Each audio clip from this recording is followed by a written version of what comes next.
Today, on Chapter 20, the Season 1 finale, my special guest from Chicago, Illinois, music producer, songwriter, and hip-hop artist, J-Billa. I am your host, DJ Architect, and I'd like to welcome you to another chapter of The Architect.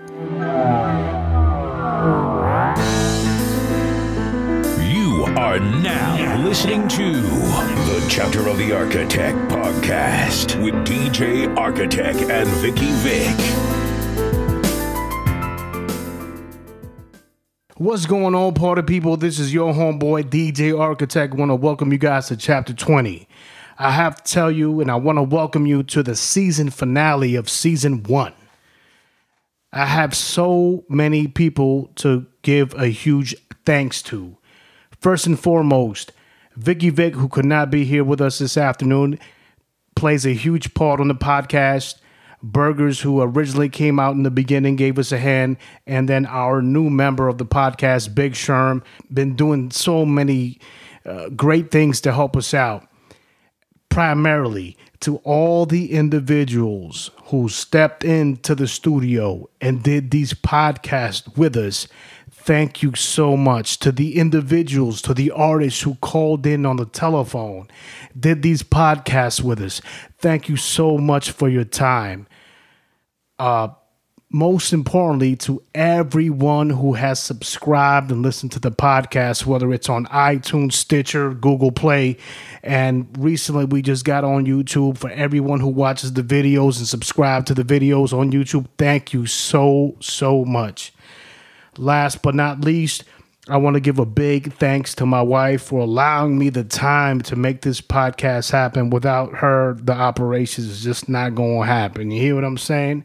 Nonetheless, ladies and gentlemen, on the phone with us today on Chapter 20, the season finale, we have music producer, hip-hop artist, songwriter, J-Billa.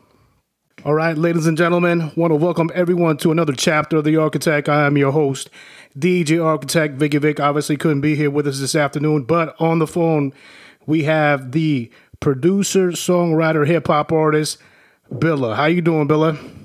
What it do, DJ Architect? What's happening? Good, brother. Good. Just excited to have you on the show, man. Thank you so much for your time. Hey, thank you for having me, man. I appreciate this opportunity. Outstanding. Listen, we're not going to keep you on the phone too long. I know you have pending issues with the family, so we're going to try to keep the interview as short as possible so you can go ahead and tend to your family. I appreciate that. Absolutely. So let's go ahead and jump right into it, brother. What's your purpose for making music, Billa? I mean, man, it goes all the way back to 95, 96.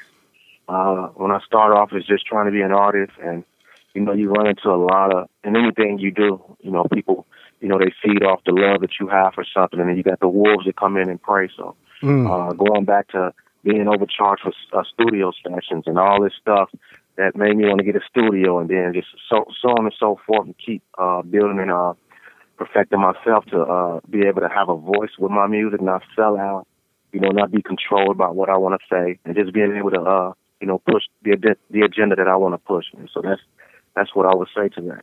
Yes, sir. How old were you? You know what? Before I ask that question, you said one of the main reasons that you got into the game and started to create music was because you felt you were being overcharged by individuals who were running a studio, correct? Absolutely. Listen, I have been, I've experienced that. I recall going into a studio back in New York, and an individual would, he would want $100, and obviously I didn't pay that money. But for the people who don't know, this individual would say, "Look, you're dealing with a 48-track studio," and I was a bit wise and had some experience, and I looked at him and I said, "Why would I pay you $100 when I will not utilize all 48 tracks? I may use, if I want to get real with it, I may use upwards of 11 to 12 tracks, and that's a lot still. You know what I mean, for a hip hop song, and that's just for one person, right? But you're looking at your ad libs and whatever you want to put for the chorus.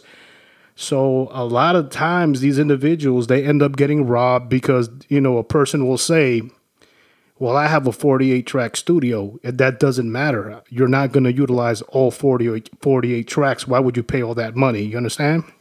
Exactly. In that day as well, you can probably 1 out of every 3 households probably have some type of recording equipment. Back then, it wasn't like that. You know what I mean? You had to go to the studio. So if you weren't live, about it, or go through some experiences where you get screwed so that you can learn, then it's a lot of people out here even today still like that.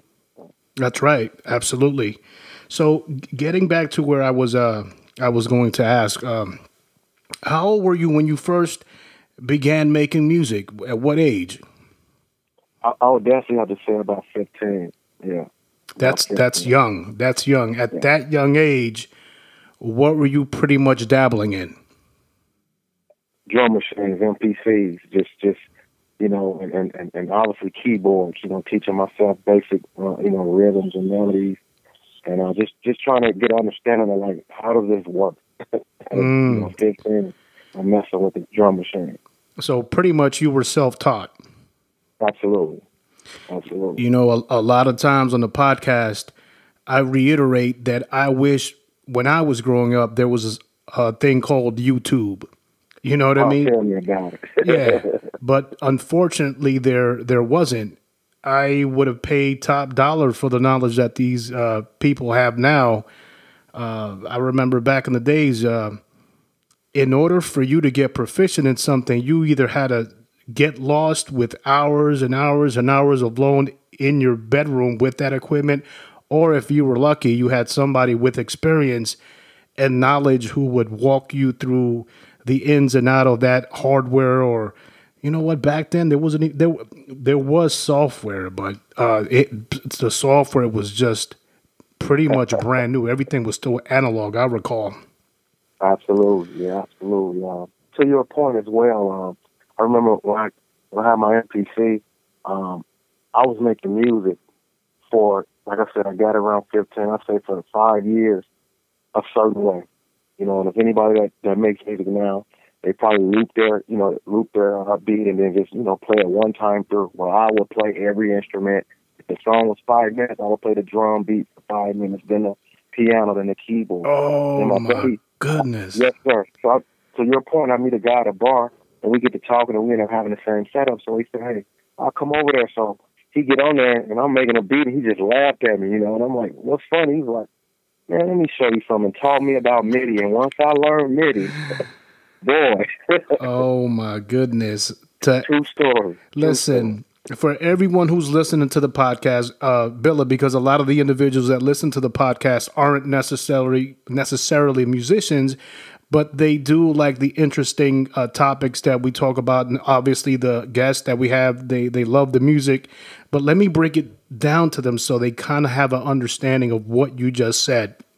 Absolutely. So for everyone who's listening, Billa is talking about physically getting in front of a keyboard or a D-pad, which is a drum machine, and physically with his finger hitting that pattern for 3 to 4 minutes, constantly, nonstop. And obviously the individual that he met looked at him and was laughing, saying to himself, I'm about to change this guy's world, and I'm going to show him some things that are going to make him work much more proficiently. So they have these things, ladies and gentlemen, called a sequencer. The sequencer allows you to record, let's say, a drum beat or a keyboard chord for 2 to 3 bars, maybe 4, right? Once that, so you're looking at maybe 3 to 4 seconds, maybe 5. Once that's recorded, now you're able to copy it and paste it like a loop. You're creating, now it's that easy. But back in the days, Billa, I used to do the same thing. That's, and we used to record things on tape, with the 4-track, right? Yeah. So I totally know what you're talking about. Moving right along. So you say you were 15 years of age, and like I said, that's pretty young, getting into the music. You know what I noticed?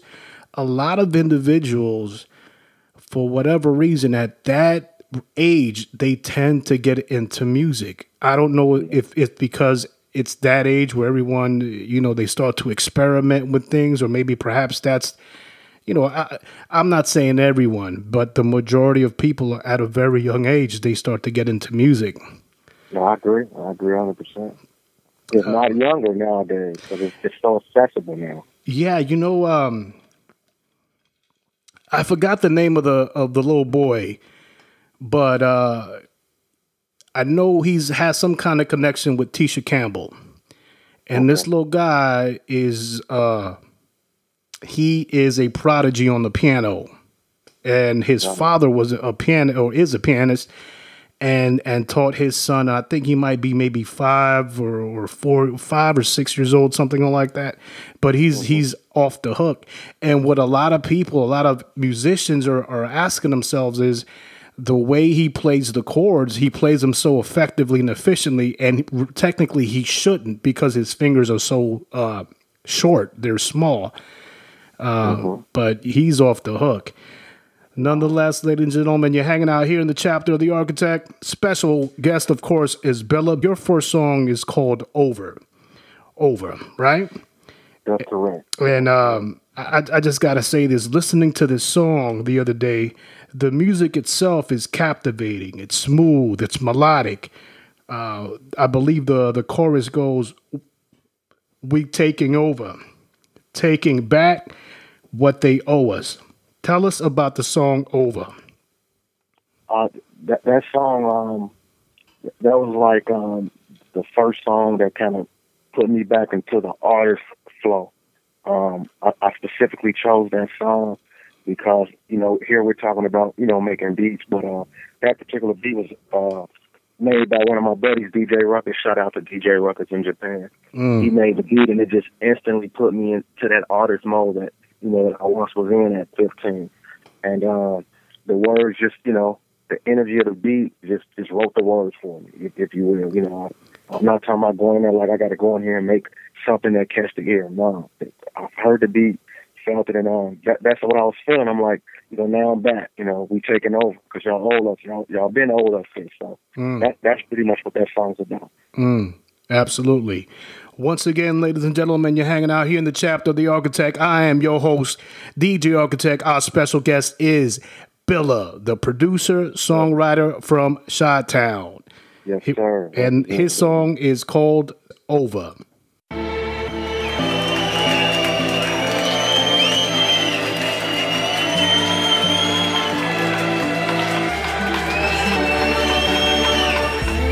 What up, baby? It's J-Billa. Yeah. From Chi-Town all the way to Japan. Yeah, we put it down, man.